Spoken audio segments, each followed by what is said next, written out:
Chris in Virginia, Shanna, just a really good question here. Is it biblically responsible to take advantage of student loan forgiveness since it burdens other taxpayers who don't have student debt? And I think it's related to a bigger question of, as Christians, how do we make sense of the student loan stuff? Yeah. You know? Should we lean towards generosity? Yeah. Or towards justice? Yep. Generosity, helping those in need, or justice, you get in debt, you pay it off, or both. Well, I'll just say that I don't believe that generosity can be forced. Even giving in the Bible, the God says to give what you have determined in your heart to give, and to be joyful and generous when you do it. I also don't believe that it is Biden's money to spend that he's bragging about all over social media that he's spending. I also don't believe that it's generosity at all. The scripture tells us that our yeses should be yes and our no's should be no. I think that those who enter in agreement as an adult to pay back a loan should make good on that promise. If someone was found to have been taken advantage of, taxpayers shouldn't have to pay for it or pay it back. The institution that made, the fraudulent loan or whatever should have to forgive the debt. I guarantee you it wouldn't hurt my feelings if some of these liberal propaganda machines that we call higher learning would go away. They won't, of course, because they have huge endowments. But, why don't they use some of that money to forgive student loans or to pay for education? Biden does not wave a magic wand and make someone's debt go away. It's just like our sin. God didn't wave a magic wand and make our sin go away. No, he sent Jesus to pay for our sin. Folks, this policy by the Biden administration is equity in practice right here. It's not equality where everyone is given an equal opportunity. It is equity. That is forcing an equal outcome for everyone.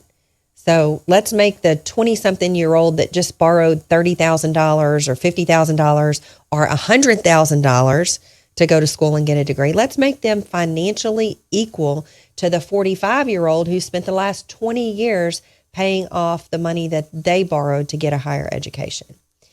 I don't think that that's right. As far as generosity goes, let that be a personal choice. My parents were very generous to me by paying for college and the scholarships that I worked for. They were very generous in paying the amount that those scholarships didn't pay for. I personally will choose to be generous to the children that God gave me responsibility for when it comes time for them to get educated. I can't say that I'll pay for them to go to a school that's shoving, critical race theory or DEI down their throats. I mean, I may have something to say about where it's spent, but, I'm putting money away now, and I'm helping my kids develop study habits and the tools that they need to be successful students. I don't believe that we have the God-given right to higher education. I don't believe that God has saddled me with the responsibility for paying for everyone's college. And I don't believe that Biden should be able to force me to. And if he and every politician feels that strongly about paying off student debt, they should do it with their own money rather than money that doesn't belong to them. So that being said, I think it's wrong to spend other people's money without permission. And Jesus told us to obey the law of the land. So I think the wrong that is done here is with the politicians who voted for or who are allowing this to happen, tax dollars to pay for to pay off student debt. But I'll pay my taxes because it's the law of the land. And, when we look at some of these forgiveness programs, if it is the law of the land, I don't think it's wrong for you to take the money to pay it off, as long as, you're not violating any law. The wrong there is done by the politicians who are allowing it.